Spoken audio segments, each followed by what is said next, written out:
Welcome to the Engineering Influence podcast from the American Council of Engineering Companies. We're coming to you from our 2025 Fall Conference. Part of that conference is our awards program, which we hold every year, and part of that awards program is our scholarship program, something we're very excited about. And I'm joined right now by one of our scholarship winners. He is a recipient of the NCEES Professional Licensure Scholarship, Evan Lopez. How are you doing, Evan? Good, doing good. Cool, man. So tell us a little bit about yourself. You're at Clemson, but you were at Rutgers before. Tell us about your kind of journey into the field of studying engineering here. Yeah, for sure. I'd say just like as a kid, I feel like it's pretty typical for like a lot of engineers, but you know, they liked like Legos and all that stuff. They're kind of tinkering around with different stuff. Right? But I'd say like definitely more began in like high school, because like after like my freshman year, I was like, well, I gotta like grow up and like pick a career. So I feel like that was a big thing. And then I was like, all right, what do I like? Math, science, let's try it. And then I did like some summer programs, and that really helped me figure out. So I did one at Purdue, and I did one at Rutgers in my junior and senior year of high school. Nice. Those were great. So then you went to Rutgers and you got into the engineering program there. Is there a specific field that you're concentrating in? Or? Yeah, so I'm in industrial engineering. Okay, cool. And that's what I plan on probably my licensure in, but like industry wise, I want to work in like geothermal or like oil and gas. My roommate at Penn State was an industrial engineering major. I was the weird lone political science guy around a bunch of engineers. Yeah, but they're all freaking out in the first year math courses when they can actually get past that, and I'm just like cruising. So it was like weirder. So now you did transfer over to Clemson down in South Carolina. How's that going for you? And do you want to stay in that area? I mean, how are you looking at things? Yeah, it's going well so far. I've been playing around. I feel like a big thing for me in terms of, I think about like the future a lot, right? And so part of that is like location, right? Like where I actually want to be. I feel like it's kind of determined by industry, which is why I'm like geothermal is like fairly limited in that aspect, right? But like you have the geysers up near the Bay Area. You got Fervo at Cape Station in Utah. They're one of the companies I'm really trying to like aim at. But yeah, so I'm thinking go somewhere, especially just like that's like new, and they give their new hires a lot of experience. Like that's my main priority, I guess. And then so I mean, we talk a lot of times.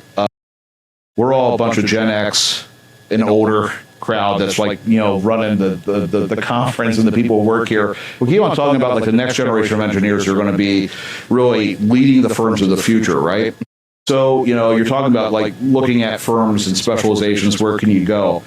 But what are you looking to get out of a company when you join them? Like if you're going to be an engineer right out of the gate, and you want to find a place, what kind of firm do you want to land at? What are you expecting from that firm?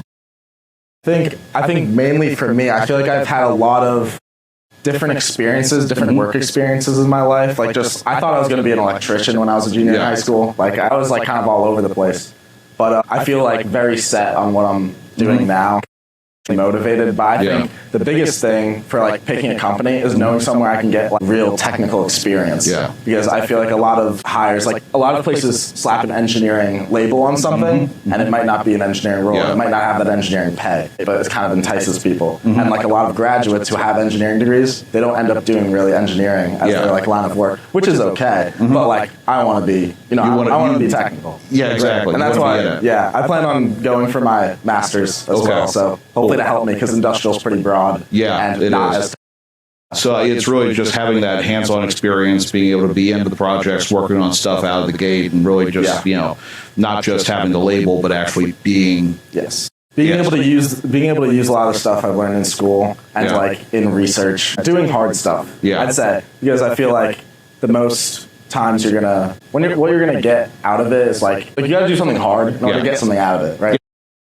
That's good. Listen out there. Good stuff comes with hard work. That's something that never changes. When did you get into the conference? Have you been here since just today, or did you get in yesterday at all? Or? Yeah, I was here. I flew in on Saturday, so I was staying at a hostel the past 2 days. Really? I'm just kind of exploring the city a bit. Yes, tonight I'm like actually in the hotel. So now I'm exploring. Have you been able to go to any of the meetings or like the general sessions at all? Or not yet. I know it's like they sent out the itinerary for like the scholars. I don't know which ones we exactly have access to. I know we're supposed to do something later today, but all like the required stuff is tomorrow. Yeah. Well, the good thing is you got all leadership and CEOs and everybody here from firms that are like, they need people. So it's a good place to be. I encourage you to talk to as many people as you can. Getting the scholarship to help you during your study, personally, I mean, how important that is to you, and how's that going to help you reach that goal of graduating and getting in? I think a big jump that I took like for this past semester was like, since I was at a state school, tuition was more reasonable. Yeah. So I'm hoping to like qualify for in-state tuition for next year, but we'll see if that happens. To try and save some money. But a big thing, I guess, like the reason why I made that move and why I was like willing to take on that extra cash to get the degree is because I feel like they do a good job providing you internships there. Like they have a lot of programs for that. I felt like I wasn't getting that at my former college. There's one of my professors, Professor Hawkins, like he's doing research in geothermal. Extremely interested in me. And he's been like, I feel like he's been my first like real mentor. And I've only known him this past month, right? But he's just like so giving and just like just a nice guy. So, you find those, man, and you gotta stick with them because those are the defining things that you'll find in your career. That like even in college, it's like I felt like Penn State. I'm sorry, but like there are a couple of like professors who are like I can still remember, right? Because they just stick out. Yeah, I felt like I didn't have that as much at Rutgers. Like I was trying to build relationships, but it was like everyone was so focused on other things, I guess, right? Which like fair enough.